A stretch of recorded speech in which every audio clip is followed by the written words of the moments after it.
Hello and welcome वरदान institute के platform पर मैं सुनील सर आप सभी का स्वागत वंदन एवं अभिनंदन करता हूं। आज हम लोग स्टार्ट करने वाले हैं एक नया सेशन जहां पर हम लोग 12वीं की फिजिक्स पढ़ रहे होंगे। 12वीं की फिजिक्स के बारे में थोड़ा सा जानना और समझना बहुत जरूरी है। बहुत ही आसान है, लोगों को टफ लगता है, पढ़ाने के ऊपर है। आप लोग समझिएगा, हम समझाने का प्रयास करेंगे, आपको समझने का प्रयास कीजिएगा। सबसे पहले चलते हैं, थोड़ा सा फिजिक्स के बारे में समझते हैं। फिजिक्स क्या होता है? फिजिक्स क्या होता है? फिजिक्स जो शब्द है, ये फिजिक्स शब्द लैटिन लैंग्वेज यानी लैटिन भाषा के फ्यूजिस वर्ड से लिया गया। किस वर्ड से लिया गया? फ्यूजिस शब्द से लिया गया है। शब्द से लिया गया है, जिसका मतलब होता है ज्ञान। क्या होता है? ज्ञान। बात समझ में है? फिजिक्स जो शब्द है, ये पहली बार लिया गया था लैटिन भाषा के फ्यूजिस वर्ड से, और इस फ्यूजिस वर्ड का मतलब होता है नॉलेज, मतलब ज्ञान। फिजिक्स का मतलब होता है ज्ञान। समस्या यहाँ पर आती है कि फिजिक्स कितने टाइप्स का होता है। फिजिक्स दो टाइप्स का होता है। कौन कौन सा? एक एंशियंट फिजिक्स कह सकते हैं, या मैं सिर्फ फिजिक्स लिख रहा हूँ, ठीक है ना। और एक होता है मॉडर्न फिजिक्स। बच्चा कौन सा होता है? Modern physics. समझना है ध्यान से और सीखना है हमें। आप सीखने का प्रयास कीजिएगा और मैं फिजिक्स आपको सिखा करके जाऊंगा। एक होता है मॉडर्न फिजिक्स और एक होता है फिजिक्स। समस्या इस बात की आई कि दो पार्ट में डिवाइड क्यों किया गया और फिजिक्स में दो टाइप्स के या दो प्रकार की क्यों होती है। समस्या यहाँ पर आकर के बनी कि हम जैसे देखते हैं कुछ चीजें ऐसी हैं जो नेचर के देन है, बाय नेचर। जैसे पेड़ पौधे, जैसे हमारे अर्थ में, हमारे पृथ्वी में एक बल है जिसको हम क्या कहते हैं? गुरुत्वाकर्षण बल। फ्रिक्शन फोर्स, जिसे हम क्या कहते हैं? घर्षण बल। ये सभी चीजें पृथ्वी के अंदर थी, यानी अर्थ के अंदर थे, जिन्हें किसी ने खोज करके क्या किया है? बाहर निकाला है। और जिसने खोज करके बाहर निकाला है उसका नाम क्या है? न्यूटन। न्यूटन ने जितनी भी चीजें हैं उन सभी को अर्थ से खोज करके बाहर निकाला और रखा, जिनके बारे में बताया। और आज हम लोग उन्हीं के बारे में क्या होता है? पढ़ते हैं। और एक आज आप देखते हैं मॉडर्न एरा में आपके पास में मोबाइल फोन है, लाइट्स हैं, कारें चल रही हैं, रेलगाड़ी चल रही है, एरोप्लेन्स चल रहे हैं। इसे किसी इंसान ने बनाया है। कहने का मतलब ये है, मैं आपको बाई प्रैक्टिकली समझा रहा हूँ कि फिजिक्स टू टाइप्स से कैसे हो गया। एक फिजिक्स है और एक आप क्या क्या है? Modern physics. टू टाइप्स से कैसे हुआ, टू टाइप्स से कहाँ से आया, वो मैं आपको समझा रहा हूँ कि एक हमें नेचर से मिला और एक ह्यूमन ने बनाया, इंसानों ने बनाया, आपके इंजीनियर्स ने बनाया। तो फिजिक्स कितने टाइप्स की हुई? दो टाइप्स की। एक नेचर की देन है और एक ह्यूमंस ने जो बनाया है उसकी वजह से आया है। तो एक उसे हम क्या कहते हैं? Modern physics. Who is the father of modern physics? यानी मॉडर्न फिजिक्स के पिता कौन है? तो आइंस्टीन है। कौन है? आइंस्टीन है। मॉडर्न फिजिक्स का जितना भी सिद्धांत है वो आइंस्टीन के सिद्धांत पर आधारित है। इसलिए हम लोग फादर ऑफ फिजिक्स यानी मॉडर्न फिजिक्स किसको कहेंगे? आइंस्टीन को कहेंगे। हिंदी लिखने में बड़ी समस्या है। आइंस्टीन को कहा जाता है। और जितनी भी चीजें जमीन के अंदर थी उनको खोज करके बाहर निकाला किसने? न्यूटन ने। इसलिए फादर ऑफ फिजिक्स कौन कहे जाते हैं? न्यूटन कहे जाते हैं। कौन कहे जाते हैं? न्यूटन कहे जाते हैं। जहां तक बात क्लियर हो गई हो तो हम आगे बढ़ते हैं। तो ये 12 की फिजिक्स बहुत ही आसान है। हम लोग यहाँ पर पूरा सिलेबस करने वाले हैं और एक एक बारे में एक एक को समझने वाले हैं बाई टॉपिक, और सारे न्यूमेरिकल्स भी कराए जाएंगे आप लोगों को यहाँ पर। तो ध्यान रहे, आपको समझना है और सीखना है। आपको पता है कि जब आप 12वीं की फिजिक्स पढ़ने के लिए जाते हैं तो 12वीं की फिजिक्स दो पार्ट में डिवाइडेड है। एक होता है बच्चा फर्स्ट पार्ट, क्या बोलते हैं, फर्स्ट पार्ट, और एक होता है आपका सेकंड पार्ट। क्या होता है, सेकंड पार्ट। आप समझ में आए? फर्स्ट पार्ट को बेसिकली मैं दो चीजों यानी दो टाइप से डिवाइड करता हूँ, दो तरीके से पढ़ाने का प्रयास करता हूँ। एक होता है स्थिर वैद्युतिकी से स्टार्ट होता है, कहाँ से, स्थिर वैद्युतिकी, और जाता कहाँ तक है, ये जाता है आपके संधारित्र तक, संधारित्र तक जाता है, यानी संधारित्र की धारिता तक जाता है। और एक स्टार्ट होता है आप में विद्युत धारा से, कहाँ से, विद्युत धारा से, और जाता कहाँ तक है आपके पदार्थ एवं द्रव्य, द्रव्य एवं पदार्थ तक, द्रव्य एवं पदार्थ तक। होता क्या है, दो पार्ट में क्यों डिवाइड किया गया? समस्या इस बात की आती है कि इस पूरे चैप्टर में यानी पूरे फर्स्ट पार्ट में फिजिक्स के हम एक प्राणी को पढ़ रहे होंगे जिसका नाम क्या होता है, आवेश। इस आवेश के बारे में पढ़ते पढ़ते पढ़ते पढ़ते इस आवेश को समझते समझते हम लोग फर्स्ट पार्ट 12 का क्या कर चुके होंगे, खत्म कर चुके होंगे। जैसे मैंने दो पार्ट में डिवाइड क्यों किया, यहाँ पर क्या होता है, जो स्टार्टिंग के चैप्टर होते हैं इसमें जो आपका आवेश होता है वो विरामावस्था में होता है। कहाँ पर होता है, विरामावस्था में होता है। इसे हम चलाते चलाते चलाते चलाते थक जाएंगे, बट ये चलेगा नहीं, बट ये चलेगा नहीं। तो यहाँ तक बात आप लोगों को समझ में आ गई होगी कि मैं कहना क्या चाह रहा हूँ और बताना क्या चाह रहा हूँ। जब यहाँ पर हम आएंगे विद्युत धारा से, तो यहाँ पर आवेश क्या होगा, आवेश क्या होगा, चलना स्टार्ट करेगा। क्या स्टार्ट करेगा, चलना। मतलब आवेश क्या होगा, यहाँ पर गतिमान होगा। क्या होगा, गतिमान होगा। यहाँ से हम आवेश को रोकते जाएंगे, बट आवेश क्या होगा, रुकेगा नहीं। यहाँ तक बात समझ में आ रही होगी। यहाँ पर हम सेकंड पार्ट में क्या पढ़ रहे होंगे, प्रकाशिकी को पढ़ रहे होंगे। क्या पढ़ रहे होंगे, प्रकाशिकी को पढ़ रहे होंगे, जहाँ बेसिकली हम प्रकाश के बारे में जानेंगे और प्रकाश की द्वैती प्रकृति के बारे में जानेंगे, जहाँ पर व्यतिकरण पढ़ेंगे, विवर्तन पढ़ेंगे, और भी बहुत सारी चीजें होंगी, ध्रुवण वगैरह को पढ़ रहे होंगे। दूसरी बात ये है कि इसमें थोड़ा सा क्वांटम फिजिक्स भी है, जैसे एटॉमिक स्ट्रक्चर, ये सभी चैप्टर जो आते हैं, डायोड वगैरह, ये जब आप पढ़ेंगे तो इसको क्वांटम फिजिक्स कहेंगे, या एडवांस फिजिक्स में ये लोग आते हैं। यहाँ तक बात आपको समझ में आ गई होगी कि हमें पढ़ना क्या है और समझना क्या है। तो हम लोग आगे बढ़ते हैं और आगे पढ़ने का प्रयास करते हैं। ध्यान से समझना है चीजों को, वन बाय वन में आपका टॉपिक क्लियर करता जाऊंगा। अगर आपने ध्यान से पढ़ा है, हमारी बातों को ध्यान से सुना है, तो बहुत सारी हेल्प होने वाली है आपको एग्जाम में। सबसे पहले हम किसको पढ़ते हैं, आवेश को पढ़ते हैं। किसको पढ़ते हैं, आवेश। क्या होता है आवेश, आवेश किसी वस्तु का, आवेश किसी वस्तु का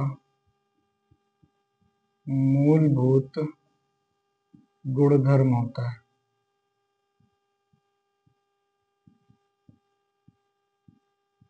मूलभूत गुणधर्म का मतलब क्या होता है, थोड़ा सा इसके बारे में समझते हैं।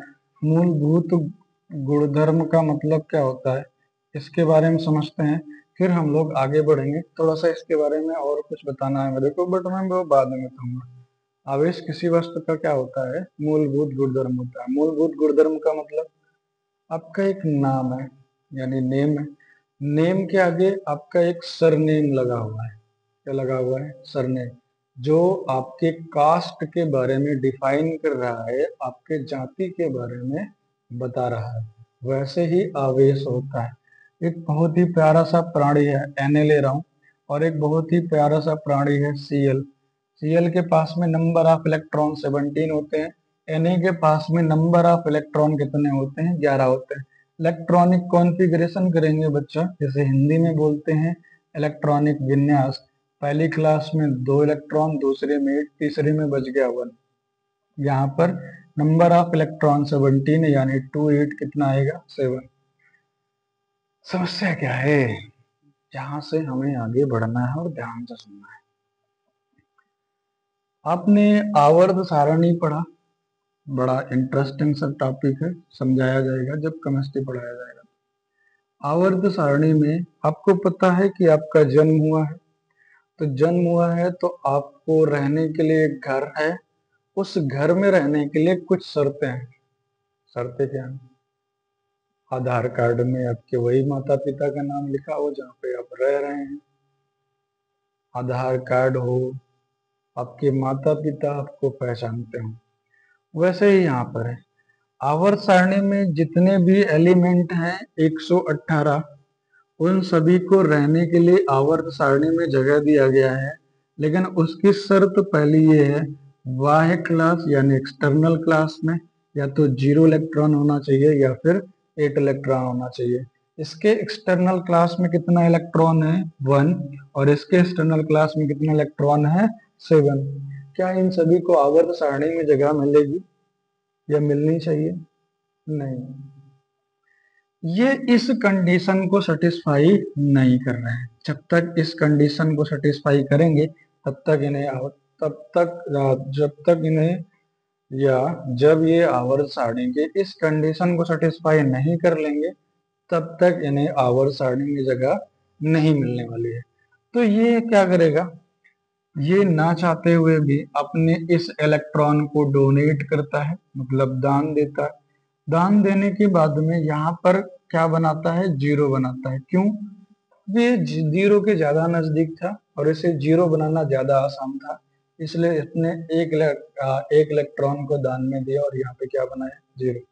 वैसे ही यहाँ पर इसको 0 बनाना ज्यादा आसान है कि 8, तो आप कहेंगे 8 क्यों? क्योंकि ये 8 के ज्यादा नजदीक है।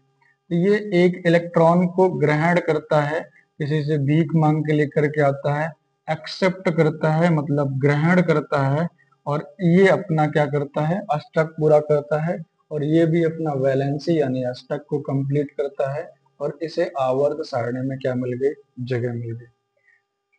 दोनों में क्या समस्या है, दोनों में क्या फर्क है, दोनों ने क्या किया समझते हैं थोड़ा सा।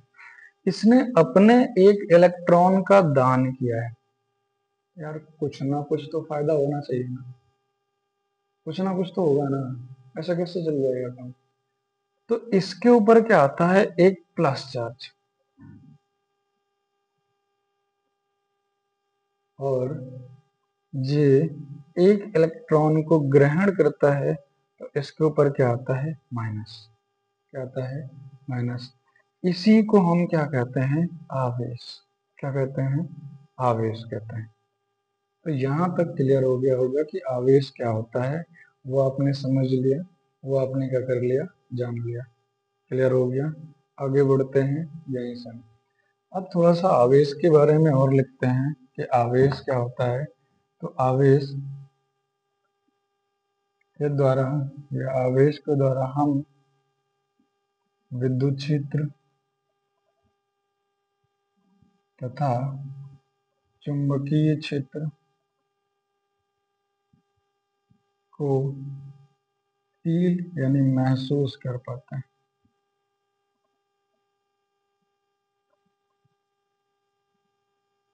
ये क्या लिखा है मैंने, जैसे आप लोग देखते हैं कि जब हम जाते हैं, मैं यहाँ पे खड़ा हूँ, लाइट है, मैं इलेक्ट्रिसिटी के दूर हूँ, आपको करंट नहीं लग रहा होगा, आप अपने घर में बैठे होंगे, रूम पे बैठे होंगे, या आपको करंट लग रहा है, नहीं लग रहा है। लेकिन जैसे जैसे आप तार के नजदीक चलते जाएंगे, आपको करंट लगना क्या होगा, स्टार्ट होगा। जब करंट लगना स्टार्ट होगा तो इसी को हम क्या कहते हैं, विद्युत क्षेत्र। कहाँ पहुंच गए आप, विद्युत क्षेत्र में पहुंच गए। और इस विद्युत क्षेत्र में पहुंचने की वजह से आपको क्या फील हो रहा है, करंट फील हो रहा है। क्या फील हो रहा है, करंट फील हो रहा है।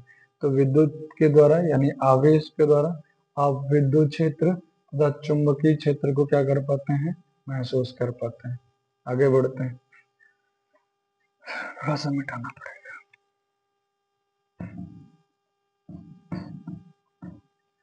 अब आवेश कितने प्रकार का होता है? नेक्स्ट लाइन, आवेश कितने प्रकार का होता है? 2 प्रकार का होता है। कौन कौन सा? अभी हम लोगों ने पढ़ा, क्या पढ़ा? एक धनात्मक आवेश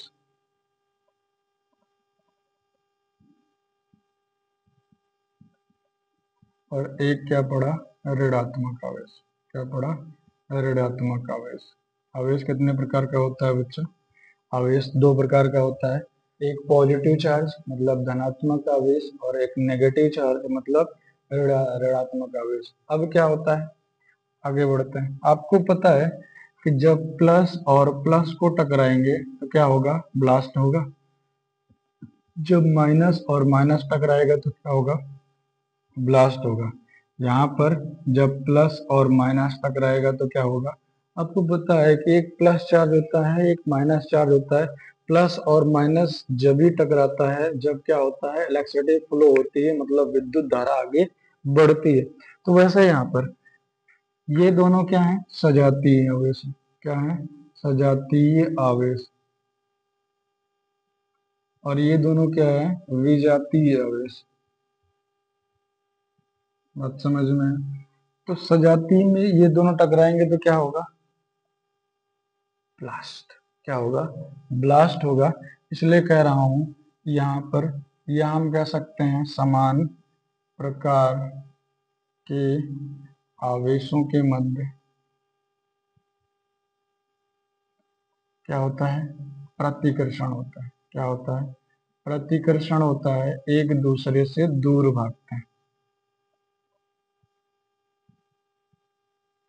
तथा विपरीत प्रकार के आवेशों के मध्य क्या होता है?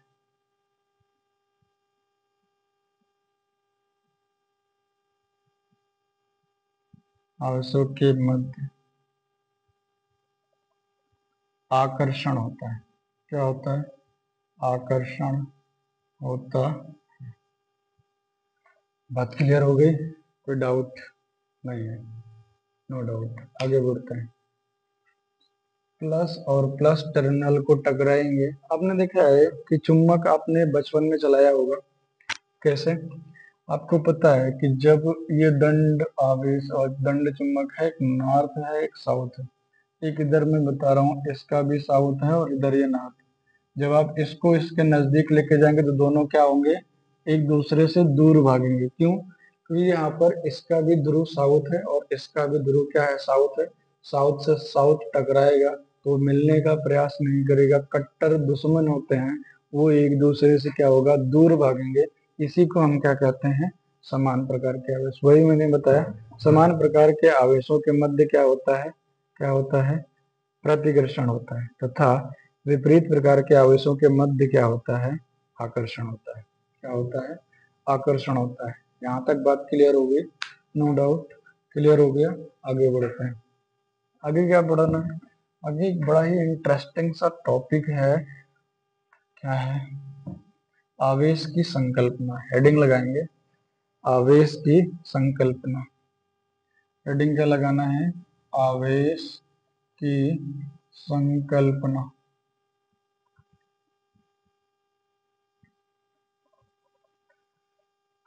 आवेश की संकल्पना क्या है? ध्यान से सुनना है। एक बात बताइए, हमने लिखा था Na नंबर ऑफ इलेक्ट्रॉन 11 होते हैं, 281 इलेक्ट्रॉनिक कॉन्फ़िगरेशन इलेक्ट्रॉनिक विन्यास होता है। Cl के पास में नंबर ऑफ इलेक्ट्रॉन 17 होते हैं, 2 8 7 इलेक्ट्रॉनिक विन्यास होता है। यहाँ पर हुआ क्या था? इसने अपने एक इलेक्ट्रॉन का दान किया था, यहाँ पर 0 बनाया था तो इसके ऊपर क्या आया था? प्लस। इसने एक इलेक्ट्रॉन एक्सेप्ट करके यहाँ पर 8 बनाया था तो इसके ऊपर क्या आया था? माइनस। इसी को हम क्या कहते हैं? आवेश कहते हैं। मैंने यही बताया था, इसी को हम क्या कहते हैं? आवेश कहते हैं। एक बात बताइए, यहाँ पर आवेश किसके द्वारा आया?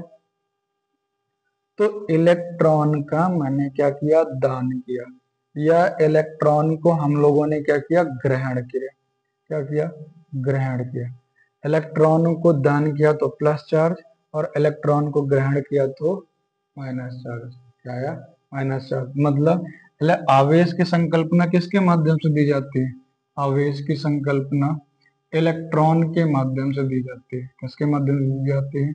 इलेक्ट्रॉन के माध्यम से दी जाती है। बात समझ में आ गया? क्यों? आपने देखा यहाँ पर प्लस चार्ज आया तो किसकी वजह से आया? इलेक्ट्रॉन की वजह से। यहाँ पर माइनस चार्ज आया तो किसकी वजह से आया? इलेक्ट्रॉन की वजह से आया। आवेश की संकल्पना किसके माध्यम से दी जाती है? इलेक्ट्रॉन के माध्यम से दी जाती है। एक बड़ा ही प्यारा सा क्वेश्चन आया एग्जाम में कि आवेश की संकल्पना प्रोटॉन के माध्यम से क्यों नहीं दी जाती है? मैं क्वेश्चन लिख देता हूँ। आवेश की संकल्पना, क्वेश्चन क्या बना था? आवेश की संकल्पना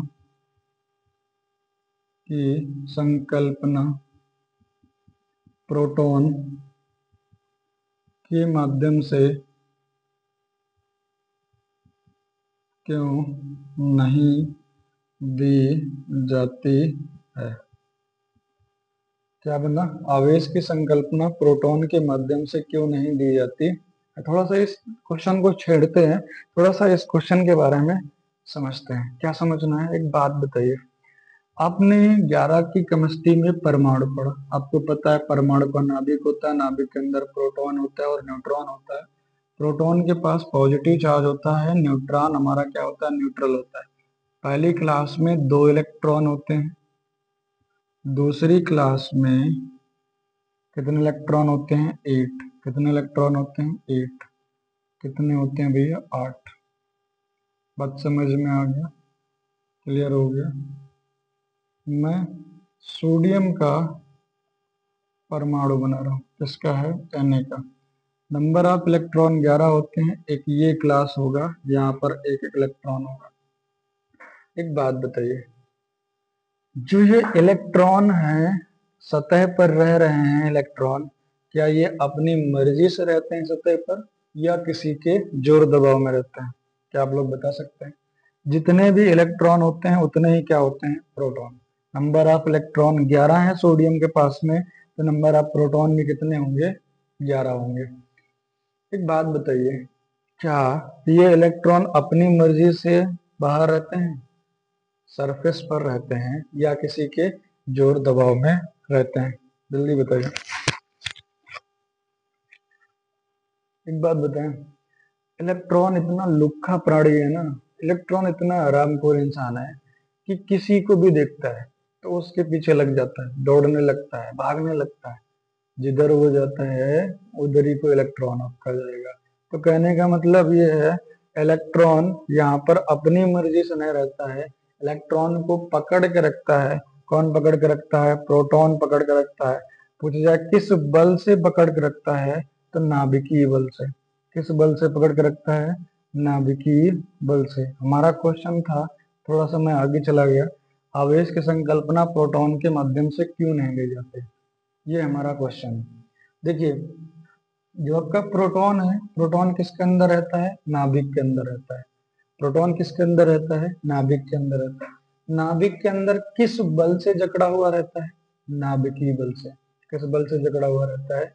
नाभिकीय बल से।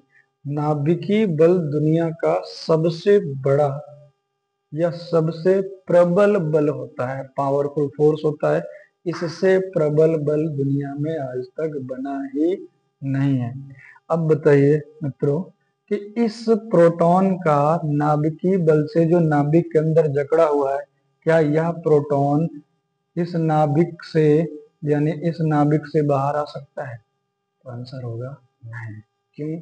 नाभिकीय बल से जकड़ा हुआ है और इस नाभिकीय बल से प्रोटॉन का बाहर आना संभव नहीं है। तो आंसर क्या होगा? मैं 2 आंसर बताने वाला हूं। पहला आंसर ये है कि प्रोटॉन, पहला आंसर क्या है? प्रोटॉन नाभिक के अंदर, प्रोटॉन नाभिक के अंदर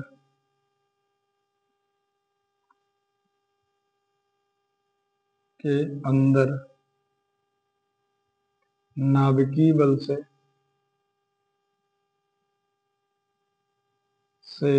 जकड़ा होता है।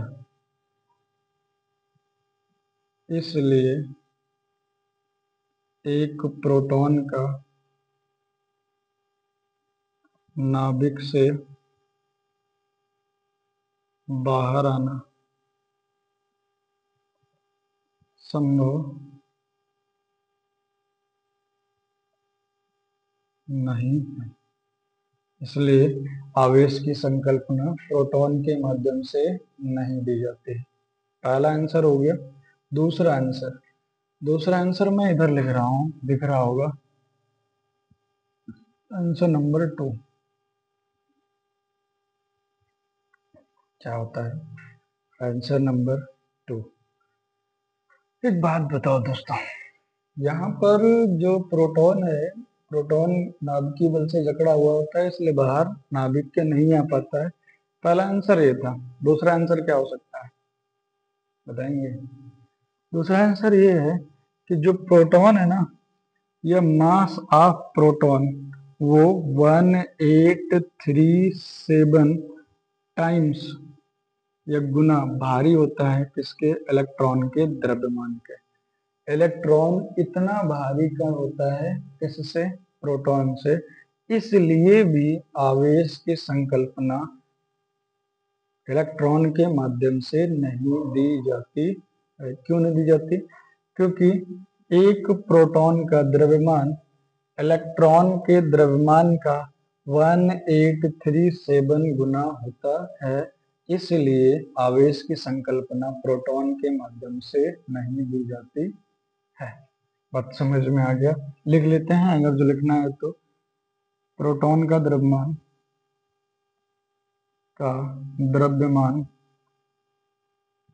इलेक्ट्रॉन के द्रव्यमान का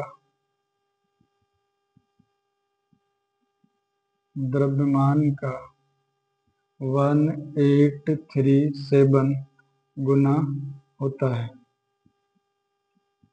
इसलिए आवेश की संकल्पना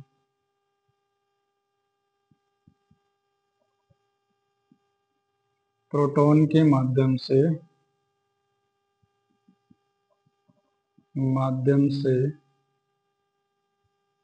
नहीं दी जाती।